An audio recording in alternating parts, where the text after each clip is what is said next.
That was probably the worst time ever. Is flying into America as an African during the Ebola crisis. It was the craziest thing I've ever seen in an airport.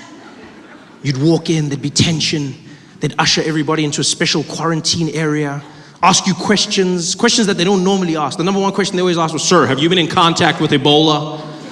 They'd always ask, "Sir, have you been in contact with Ebola?" I love the sincerity of the question. Like there was a chance my answer could be yes. And next stop, Disney World. Like what kind of person do you think I am that I'd still be embarking on a journey, having knowingly been in contact with the most deadly disease on the planet? Like who do you think I am that I'd be there like, I don't care. Booking.com has a zero refund policy. I'm going to Disney World, even if it kills me, Mickey Mouse, and everybody else, I'm going. Have you been in contact with Ebola? And they always said it like Ebola was like a distant relative. I love the phrasing. Have you been in contact with Ebola? Yeah, I spoke to him last week. He's doing well, eh? Thank you very much for asking.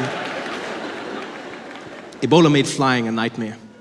One of the worst flights. I was coming from Johannesburg, South Africa, going to San Francisco. Flew, and then because of the distance of the flight, you have to stop over in Washington, and they change over your flight, so you go into another plane, and then that plane takes you to San Francisco. And when we were changing planes, when we were switching over, the air hostess in the second plane tells the passengers that Africans are coming on board. Right? And so because of this, they're going to be spraying the cabin with the light pesticide. No, I understand. Like when people are afraid, they do stupid things. I get it. What I didn't understand was why she told them this as we were boarding the plane. Have the decency to speak behind our backs.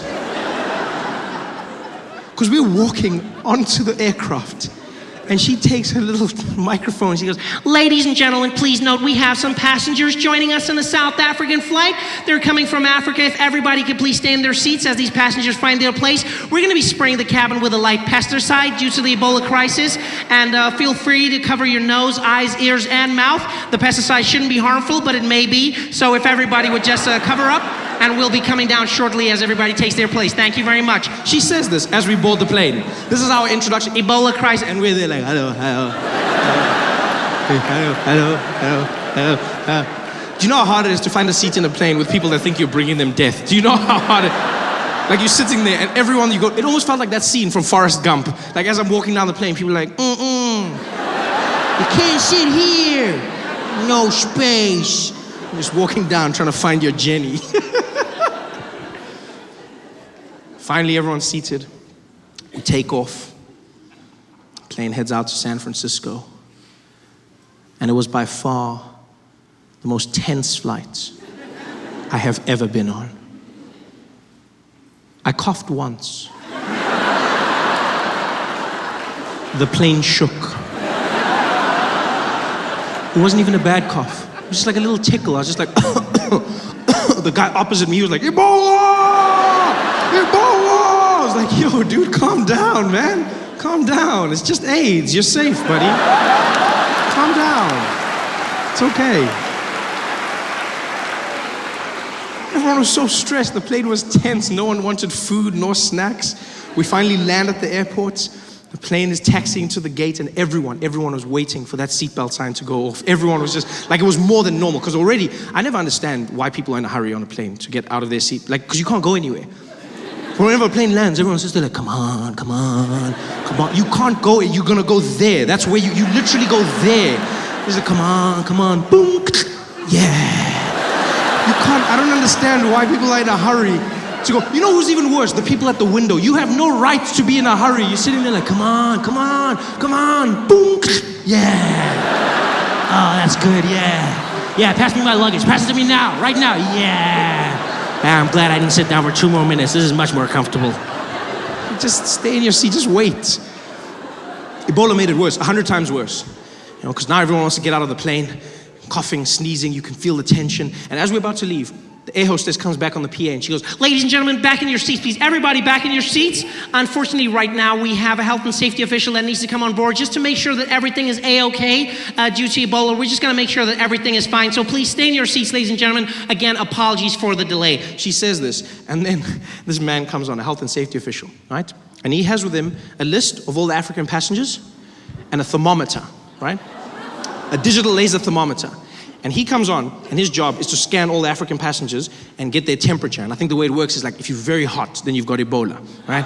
So he's got the list, and he walks around, scans the passengers, and gets the thing, walks down, ticks their names off the list, gets the temperature, gets the names, temperature, names, finally gets to where I'm seated, and does the weirdest thing. He scans a passenger opposite me, moves to my aisle, looks at me, looks at my name, looks back at me, and then he just shrugs and walks away. Nah.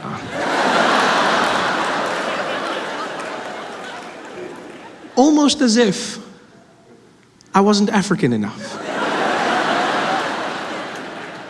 I've never felt so conflicted in my life. Yeah, because don't get me wrong, like, I never want anyone to think I have Ebola.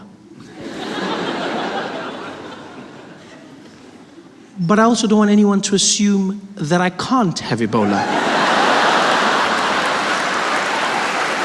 You don't know me. You don't know what I'm capable of. I could have all the Ebola in the world. And this guy just ignored me. He walks away. I'm there trying to cheer myself up, like, chin up, Trevor, you could have Ebola. Chin up, kid, come on, come on, come on, you could have Ebola. And he walks to the back of the plane. He scans the rest of the passengers, gets to the tail, and he realizes he's now missing a name. So he looks back through the plane, can't figure out what's going on. I know it's me, but I'm not gonna help him. Yeah. He had his chance. He had a good Ebola man and he let him go. And so I watch him panic.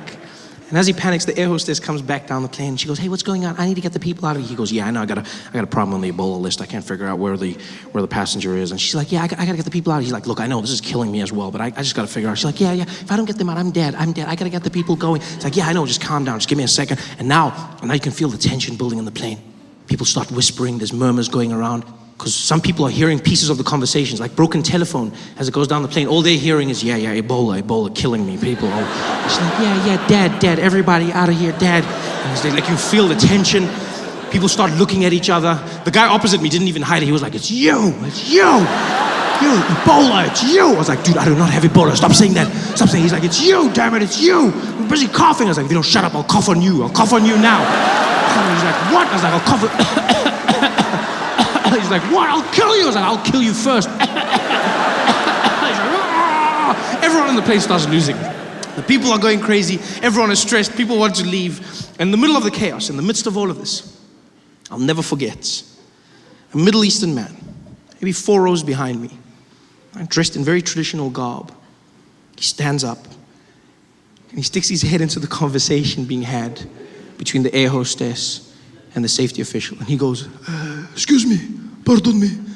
Sorry to interrupt. I couldn't help noticing what you are talking. I just want to say, maybe you want to check. I noticed that gentleman over there was coughing a little bit. The man, he never write anything for him. I thought he was wearing a hood. Something about him, I don't know, something. Just made me a little bit uncomfortable. I thought maybe you want to check. There is, you know what they say, say something, yeah. I just, maybe you check there. Hey guys, thanks for watching. Make sure to subscribe to my channel so you can win cool prizes. And by prizes, I mean surprise. There's no prizes. It's a free YouTube video, you greedy. Just click the video, man. Why you want free things on free things?